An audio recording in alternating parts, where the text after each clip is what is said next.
You open your eyes to the sound of distant church bells. The air is cold, heavy with smoke, and the smell of wet hay. You try to reach for your phone, but there's no phone. No electricity. No lights. No money in your pocket.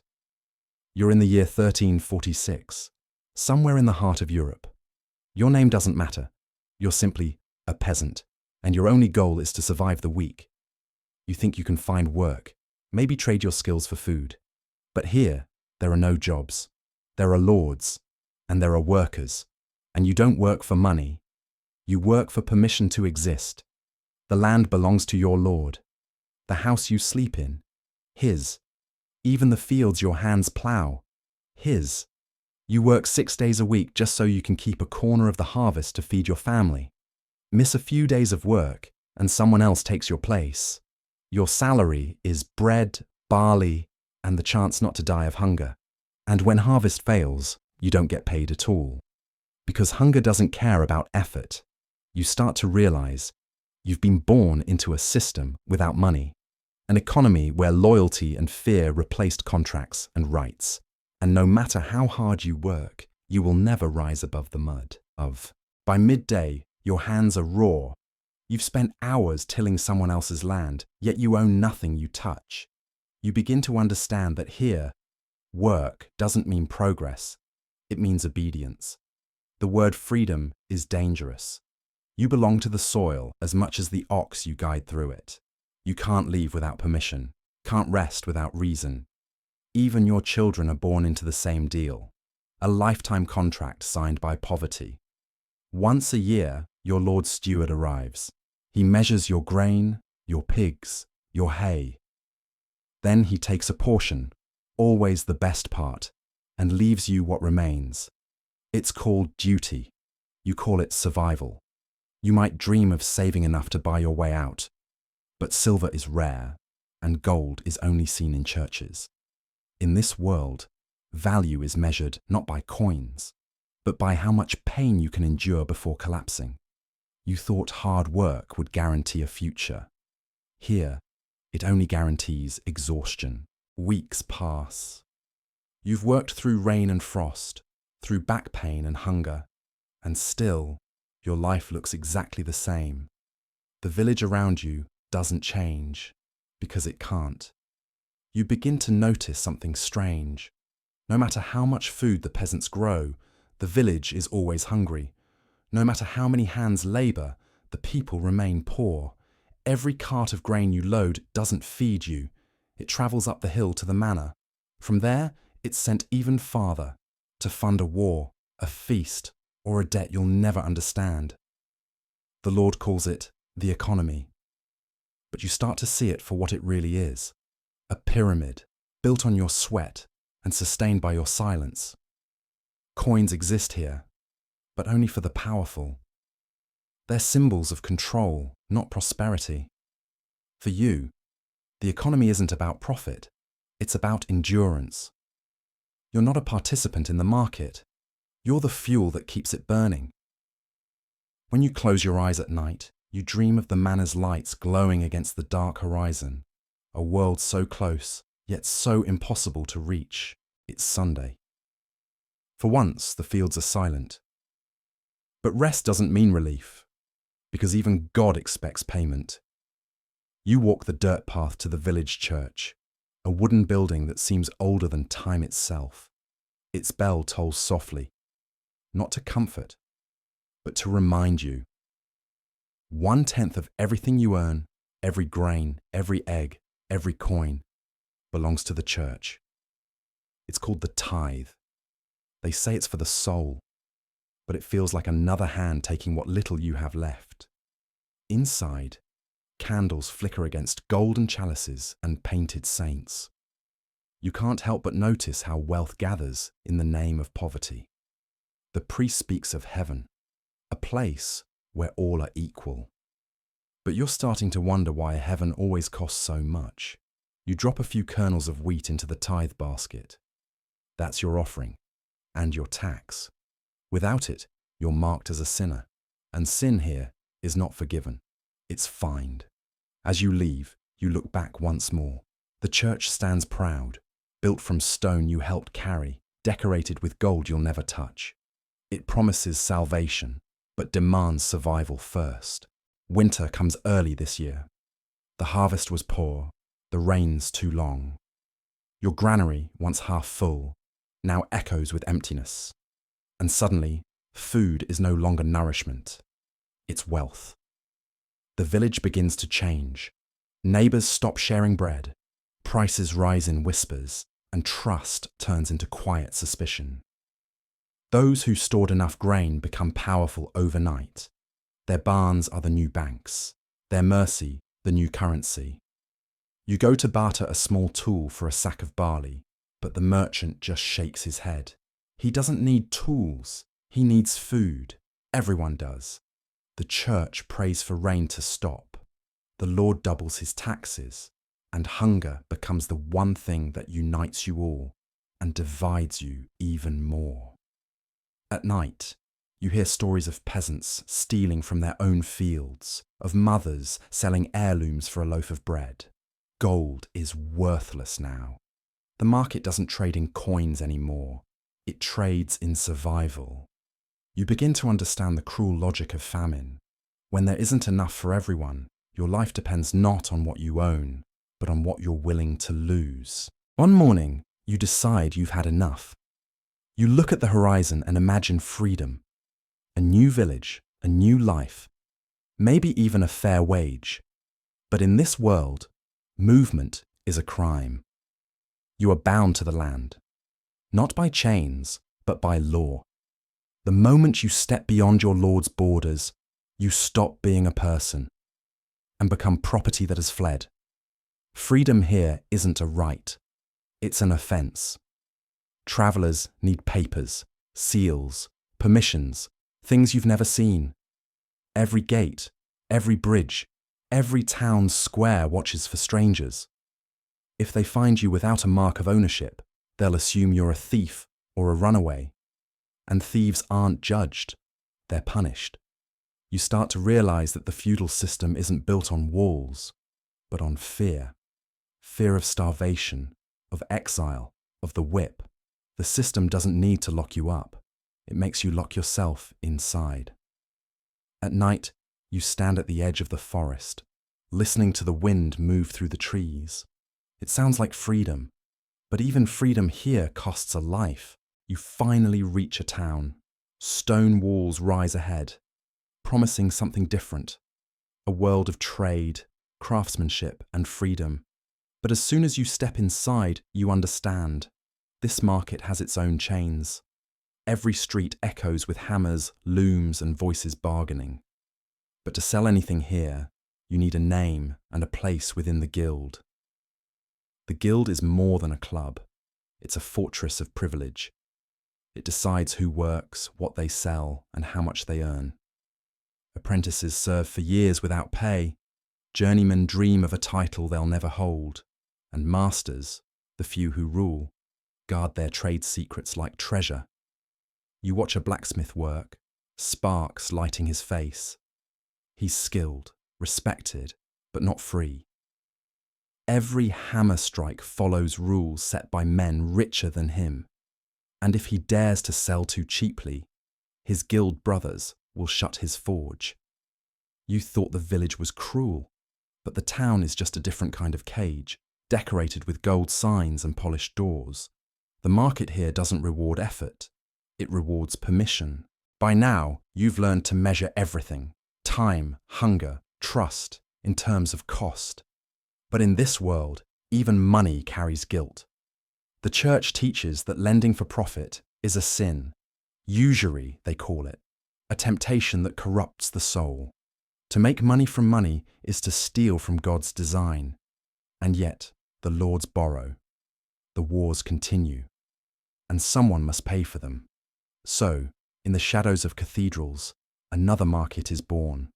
Quiet figures, moneylenders, often outsiders, forbidden by faith but needed by kings. Set up hidden tables in alleys and taverns. They trade in promises, parchment, and risk. The first bankers. The first capitalists. You see the irony clearly now. Those who preach poverty borrow endlessly, and those who lend are condemned. Gold becomes both sacred and cursed. It feeds wars, builds cathedrals, and ruins families. You think about your own life, how every prayer, every meal, every day has been a transaction. And you realize the truth.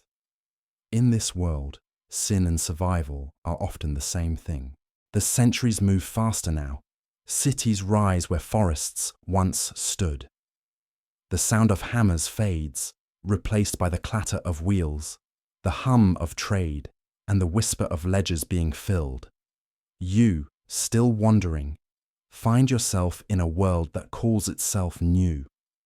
But underneath, you recognize the same old hunger. Merchants have become kings in all but name. They no longer need castles. Their walls are made of contracts. Gold flows through their hands like water, and every coin carries a promise, a lie, or both. You watch as ships leave the harbour, heavy with spice, silk, and silver, and you wonder, was freedom worth the price of conscience? The peasants of old prayed for rain. Now, clerks pray for profit. The prayers sound different, but they echo in the same hollow way. You walk through a marketplace again, but it's not mud and straw now. It's marble and glass. Prices hang on parchment, and people wear wealth like armour. They speak the new language of exchange, value, equity, interest. The words feel clean on the surface, but they carry the same dirt you've always known. You pass a banker counting gold behind a locked gate. He calls himself civilized, but you recognize the look in his eyes. It's the same gaze the Lord once cast across his fields, ownership disguised as order. The world believes it has outgrown the past, but you can still feel the feudal pulse beneath the polished skin. Now, instead of working for the land, you work for the hour. Instead of serving one Lord, you serve 1,000 invisible ones, their names written on contracts, brands, and bills. You are free, yes, but freedom costs rent. You remember the church's tithe, 10% for the soul. Now, the tithe is everywhere, in taxes, in prices, in the quiet drain of labour turned into numbers. The modern market doesn't take your grain. It takes your time, your attention, your sleep, and somehow it still calls it progress. You watch the faces around you, lit by candlelight, then gaslight, then the glow of something brighter. The world hums faster. Machines devour the silence that once belonged to prayer. Factories rise like cathedrals of smoke. Men and women disappear into them at dawn and return at dusk, covered not in mud, but in soot. The new lords wear suits instead of crowns, but the rhythm of control stays the same. Work, pay, hunger, repeat. In the noise of the new world, you start to miss the simplicity of the old one. At least then, you knew who held the whip. Now, the hand is invisible, and the lash is called necessity. You sit beside a river, watching it reflect the lights of the industrial city. The water carries the ashes of empires and the dust of futures not yet built. And you wonder, did humanity climb out of poverty, or just build a higher cage? You think of the peasants who tilled the Lord's soil. They never dreamed of freedom, only of surviving the season. You, in all your modern knowledge, still do the same. Only now your harvest is digital, your field global, your famine emotional. Somewhere, a bell rings again. For a moment, you don't know if it belongs to a church, a factory, or a stock exchange.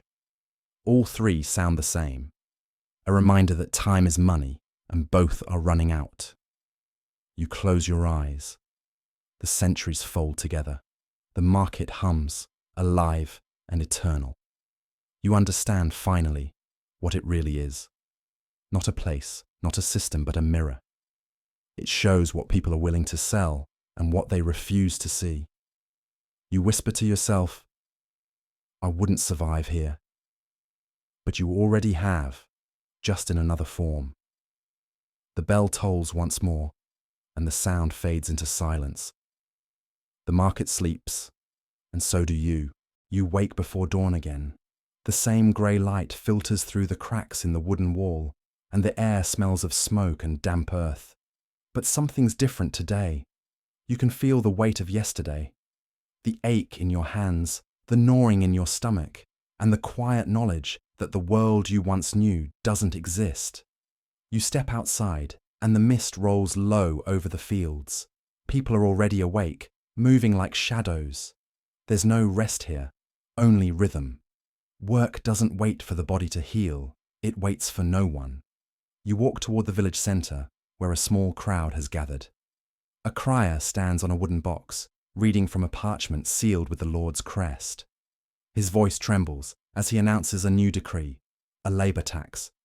Every household must provide an extra day of work for the manor each week, for the defence of the realm. You don't ask which realm. No one does. The villagers bow their heads and mutter prayers. You can feel their fear, the kind that hides behind silence. Later, you meet a man near the well, a stranger, his hands ink-stained, his eyes sharp. He whispers about a way to earn more, to trade without the Lord's permission. He tells you about black markets, secret exchanges that meet after dark, where people barter stolen grain, forged coins and favours. He says gold moves faster in the shadows than in daylight.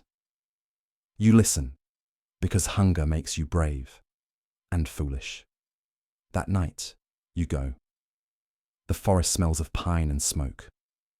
Lanterns hang from branches like fallen stars. You see faces lit by firelight, men, women, even children, trading like thieves for what should have been theirs by right. You see a woman exchange her wedding ring for a sack of wheat. You see a boy sell a relic he swears came from a saint's tomb. And you see a man weighing coins with trembling hands, each one a piece of sin. You trade your last tool, a small iron blade, for bread. The bread is rough and bitter, but it feels like victory. Then you hear hooves, guards. The market scatters like birds. You run, heart-pounding, mud clinging to your feet. You don't look back. You don't dare. When you finally stop, miles away, you realize the bread is gone. You dropped it in the dark. You laugh, a dry, broken sound. In the medieval market, even success slips through your fingers. The next morning, you return to the fields. No one asks where you were. No one looks you in the eyes. They already know, and they know better than to speak. Because here, even hunger has rules. You try to forget the forest, but every time you look at the Lord's manor, you remember how the gold glinted in that secret firelight. It's not the Lord who feeds the system.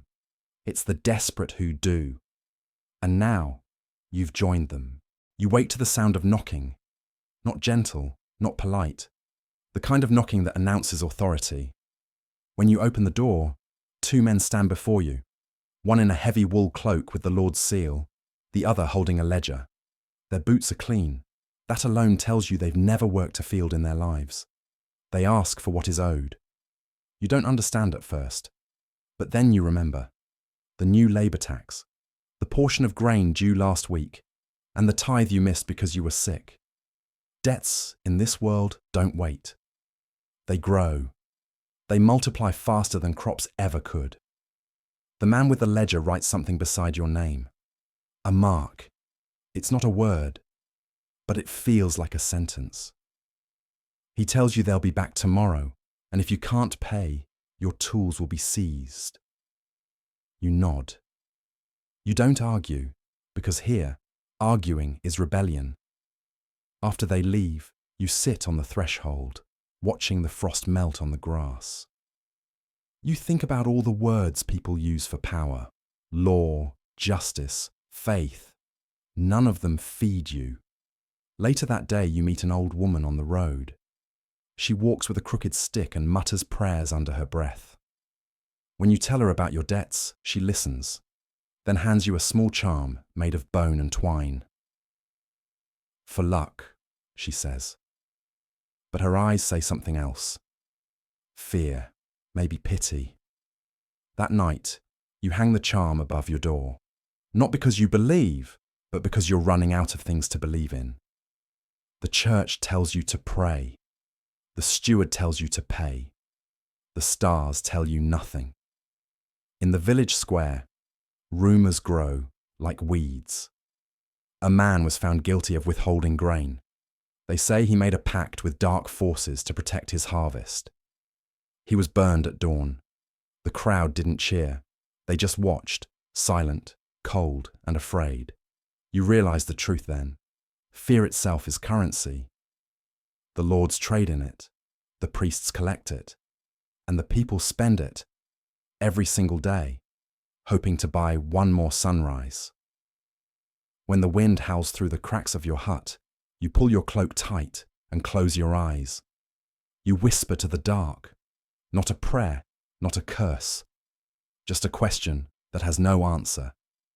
Who owns the soul of a man who has nothing left to sell? The days pass, heavy and slow.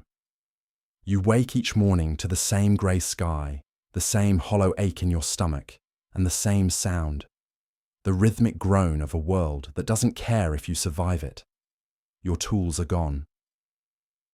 The tax collectors returned sooner than promised. They took the plough, the hoe, even the iron pot by your hearth. You begged, though you swore you wouldn't. They didn't answer. They don't have to. They serve a system that speaks only one language: possession. Now you work the fields with your hands, fingers bleeding, back bent, your breath a cloud of frost in the dawn. You've learned to move like an animal, efficiently, wordlessly, to eat less, to want less. It's not survival anymore. It's endurance. But hunger has a way of whispering ideas that decency never allows. One evening, as the sun sinks behind the Lord's manor, you find yourself standing by the granary. A single guard paces slowly along the wall, his torch cutting lines through the darkness. Inside that building lies enough grain to feed the whole village through winter, enough to buy freedom, or at least the illusion of it. You tell yourself you'll just look. You won't touch anything, but your hands are already shaking. You remember your mother's words long ago. The line between hunger and sin is thin, and it fades in the dark. The door creaks as you push it open. The smell of wheat fills your lungs like perfume. You can almost taste it. You scoop a handful into your palm, rough, real, life itself. And for a moment, the world feels still. Then the torchlight catches your face. You freeze. The guard doesn't shout. He looks at you for a long moment, his expression unreadable. Then without a word, he turns away. He saw you. He chose not to see. You run, not out of fear, but out of shame. Because you realize something worse than being poor, becoming what the system made you. The next morning, no one mentions the theft, but you feel eyes on you. The quiet suspicion of people who recognize desperation. They don't judge you. They understand. They just don't say it aloud. Words can hang a man faster than ropes here. That night, you sit alone beside the dying fire, watching sparks drift upward like lost souls. You think about how the Lord, the priest, the merchant and the peasant all live under the same sky, but see different stars. You whisper again, not to God, not to yourself, but to the silence that surrounds all things that survive too long. How much longer before hunger eats what's left of me? The days blur together. The cold seeps deeper into your bones. You work when ordered, eat when allowed, and speak only when spoken to. But something has changed in the village. Whispers move faster than wind, and this time the wind carries your name. It starts with glances, small, sharp and knowing. Then the baker's wife refuses to meet your eyes. The steward lingers too long when he passes your hut. And by the third night, you know, someone spoke. They come for you before dawn. 3 men in coarse cloaks, their faces hidden by the fog. No torches, no warning. Just hands that grab, voices that say, "You've been accused." You try to explain that it was hunger, not greed, but words don't matter here. In this world, need is not a defense. They tie your wrists with rope rough enough to tear skin and march you through the sleeping village. Doors creak open as you pass. Children peer through cracks, learning early how punishment keeps order. At the manor gate, you kneel in the mud before the steward. He unrolls a parchment, speaks the crime as if reciting a prayer. Theft from the Lord's store, a grain thief, a danger to the market's peace. You expect fury, but instead there's calculation in his eyes, a merchant weighing a transaction. He tells you the law is clear, either your hand or your freedom. One is taken quickly, the other slowly. You choose freedom. He smiles, a thin, cruel thing. Then pay for it, he says. You are fined threefold the value of what you took, a debt larger than any harvest could cover. It's absurd. It's deliberate. It's a sentence disguised as mercy. They let you go, but you're marked now. A branded debtor. You can't buy, can't sell, can't borrow. The black ink on your wrist burns like shame. Days later, you're approached by a man you've never seen. He speaks softly, his tone too kind to trust. He says he can help clear your debt, for a favor. You don't ask what kind. You just nod. Because debt, like hunger, doesn't negotiate. It only grows until it owns you. That night, when you lie awake, you think about justice, how the rich call it order, how the poor call it fate, and how somehow both are right. The man finds you again 3 nights later. Same cloak, same calm voice. He tells you to walk with him. No threats, no promises, just the quiet certainty of someone who already owns your choices. The forest is silent tonight. Frost clings to the branches like dust on old silver. You walk until the village lights fade behind you, until only the moon and the sound of your breath remain. He stops beside a wagon covered with cloth. When he lifts it, you see barrels, sealed, marked with the Lord's crest. You step back, whine. You don't need to ask where it came from. He smiles. You help move these to the next town, and your debt disappears. You know what this is. Smuggling, a crime heavier than theft. But debt leaves no room for dignity, so you nod, and the bargain is sealed without words. That night, you lead the wagon down the river road, the wheels groaning in the cold. Every sound feels like a shout. You've never been this far from the manor. Freedom feels dangerous, like a secret you're not meant to hold. At the bridge, you meet 2 riders. They wear no livery, but their horses gleam. One checks the barrels, the other counts coins. It's over in minutes. Trade as quick as breath. You're given a pouch and told to disappear. When you open it later, you find not silver, but grain vouchers stamped with foreign seals. Worthless here, priceless elsewhere. And that's when it hits you. You've just taken part in something bigger than hunger. This isn't rebellion. It's the true market, the one that hides beneath laws, feeds off them, and survives every change of ruler. A system older than morality itself. Days later, you return to the village. No one looks at you, but everyone seems to know. The steward greets you with a nod, too polite to be honest. Your debt is gone. Your record cleared, but the mark on your wrist remains. Not ink now, but memory. You start noticing things. The baker's flour that always seems a little too white. The priest's new candle set, though the tithe hasn't increased. The merchant who travels for prayer, yet returns richer each week. The whole economy breathes in shadow, and suddenly you see the truth. The black market isn't the enemy. It's the bloodstream of the world. It keeps the illusion alive. You lie awake that night, staring at the ceiling, listening to the faint sound of laughter drifting from the manor's hall. You wonder if the Lord knows. Of course he does. He always knew. He owns both sides of the law. You close your eyes. Your debt is gone. Your hunger lessens. But something else grows in its place. A quiet, poisonous understanding. You are no longer innocent. And innocence, you realize, was the only thing they couldn't take from you. It begins quietly. A whisper here, a favor there. You carry another wagon, this time filled with cloth and spices. Then another. Salt, iron, parchment. Soon you stop asking what's inside. The less you know, the safer it feels. Each run earns you a little more food, a little more sleep. You start to walk differently, shoulders straighter, eyes no longer fixed on the ground. For the first time since you arrived in this world, people step aside when you pass. Respect, you think. But it isn't respect, it's caution. The man in the cloak returns often now. He calls you useful.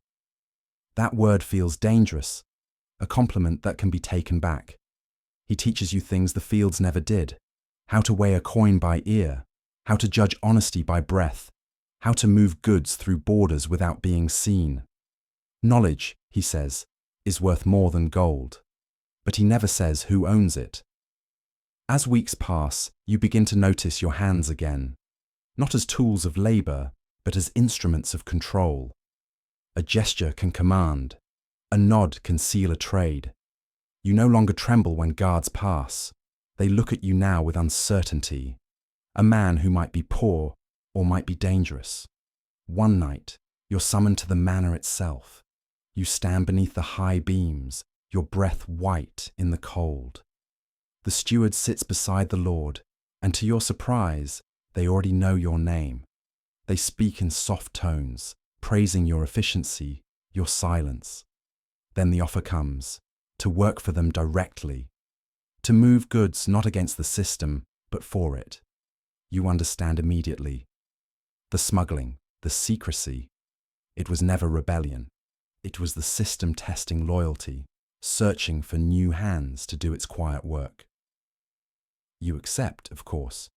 You tell yourself it's survival, but deep down, you know you've crossed another line, one that can't be seen, only felt. Now you travel under official seals. Your cart is guarded by soldiers instead of shadows. You dine in the hall, though you still eat last. You've become something the villagers whisper about, not one of them, not quite one of the lords. A ghost between worlds. You tell yourself it's temporary, that you'll save enough to escape one day. But escape from what? The Lord, the debt, the market. You already know the truth. There is no outside. The market doesn't end at the walls of the manor. It lives in the mind. Once you start to measure your worth in silver and silence, you never stop.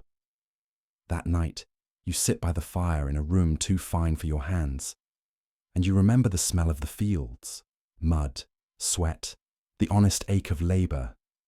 You realize you miss it, because there, at least, you were owned openly. Here, you're bought quietly, and somewhere deep inside, a voice you've tried to ignore finally whispers back, "You've survived." Then softer. But what's left of you? The air in the manor feels different now. Still, perfumed, heavy. It smells of wine, smoke, and fear pretending to be respect. Every voice is measured, every gesture calculated. You've learned that silence here is not peace. It's strategy. You see it in their eyes. The merchants, the stewards, even the priests who dine beside the Lord. Each of them wears composure like armor. Every smile hides an angle. Every prayer conceals a price. At first, you think you're different. You still remember the mud, the hunger, the ache of real work. You tell yourself you're only here to survive, to play the game long enough to escape it. But the market doesn't let anyone play halfway. It starts small. A shipment redirected before tax. A favor owed to a merchant who shouldn't exist. A name whispered to the wrong ear. And slowly, you start to recognize yourself in their reflection. Your hands used to tremble when you stole bread. Now they sign contracts that starve others. You sleep in a warm bed, but your dreams smell of smoke, and grain. One evening, a woman you knew from the village comes to the manor. She's thinner now, her face lined from years of labor. She bows before you. You tell her not to. She smiles faintly and says, "You have the power to help us." Her voice is quiet, but her eyes are fierce, the kind of hope that terrifies you. She tells you about the famine, the lost harvest, the sick children, the same story you once lived. She asks for mercy, for grain, for fair weight, for time. You could give it. You could erase her debt with a single order. But you hesitate, because every act of kindness here is noticed. Every gift is a weakness. And you know what mercy costs in a place like this. So you tell her you'll see what can be done. The words taste like ash. She leaves, and you don't follow. When she's gone, you stare at the ledger, at the neat rows of numbers that measure human lives, and realize you've become fluent in a language that used to disgust you. The next morning, the steward tells you the village has been restructured, their land sold, their debts transferred. You ask where they'll go. He shrugs. Where the poor always go. Somewhere else you don't eat that day. You don't speak during the evening meal, but you listen to the laughter, to the sound of silverware scraping against plates, to the same tune of order and profit that's been playing since the first man learned to call ownership a virtue. Later, in your room, you open the window. The air is cold, clean. You can see the village from here. Small, distant lights flickering in the dark. You used to live there. Now, you live off it. You whisper to yourself, "I didn't mean for this." But meaning doesn't matter in markets. Only movement. Only exchange. And once you start trading parts of yourself, you never stop until there's nothing left to sell. It begins, as most endings do, with a rumor. You hear it first, at the edge of a conversation, a name spoken too softly, a silence that lasts 1 second too long. At dinner, the Lord's smile doesn't reach his eyes. The steward avoids your gaze, and suddenly, every word feels heavier than it should. You know what's happening. You've seen it before, the quiet tightening of a noose that doesn't look like one. Power here isn't taken by force, it's traded, like everything else. And someone, somewhere, has decided you've become too expensive. It happens fast. Your messenger disappears. Your ledgers are confiscated. Your name, once whispered in respect, becomes a warning. The same guards who once escorted your wagons now stand outside your door. When you try to speak, no one listens. When you demand to see the Lord, the steward only says, "His lordship thanks you for your service. It's not gratitude. It's a death sentence." That night you hear wheels rolling through the courtyard. Wagons, heavy ones. You think of the old smuggling routes, of the barrels you once moved through fog. Now, those same routes are being used again. Only this time, it's you being erased, not a shipment. You're taken to a storeroom beneath the manor, the air thick with dust, old grain, and betrayal. The steward reads from another parchment, accusing you of theft, fraud, and disloyal conduct to the crown. It's almost poetic, the very crimes that built the system now being used to purge it. You try to laugh, but it catches in your throat. You think of the woman from the village, the one you didn't help. You wonder if she's still alive, or if the market consumed her too. They don't imprison you. That would require acknowledgement. Instead, they strip you of status, property, name, and send you away, a ghost, invisible to law and God alike. For days, you walk the same roads you once travelled in shadow, past the river where you smuggled, past the bridge where you first learned that gold moves faster than morality. The world looks the same, but you are not. In another village, you ask for work. They say no. They see your hands, too clean now, your voice, too careful. You don't belong anywhere. You're too poor for the rich, too tainted for the poor. At night, you find an abandoned chapel. Inside, rats have replaced the choir. You light a small fire and sit in the flickering glow. You take out the one thing they didn't take, a single coin. You turn it in your hand, watching how the light catches its edge. It bears the Lord's face, the same face carved into stone, painted on church walls, stamped into the lives of every soul you've known. You realize then that the coin was never yours. It was never anyone's. It's just a mirror, reflecting whoever happens to hold it at the moment. And you laugh, softly, almost peacefully, because you understand now what the medieval market really was. A circle with no entrance, no exit, where every buyer becomes a seller, and every survivor becomes the next sacrifice. Outside, the wind howls through the broken windows. The fire dies. You close your eyes and think of the bells, the same ones that woke you on your first day here. Only now you hear them differently, not as a beginning, but as an ending, long overdue. Dawn creeps in, slow, grey, and silent. The chapel's stone walls bleed cold. You wake to the echo of wind moving through empty arches, the same tone as the bells that started all this, only softer now, as if time itself is sighing. You step outside. The earth crunches beneath your feet. Frost on mud, the same earth that once owned you. You walk until the chapel is just a shadow behind you, and for the first time, there's no manor on the hill, no guards, no stewards, no banners, just open land and the faint trace of a road that could lead anywhere or nowhere. You find a coin buried in the dirt, not the same as before, newer, smoother, its surface stamped with a different ruler's face. You laugh quietly. Different century, same illusion. The market changes its kings, but never its rules. You pass a caravan, traders bound for the next city.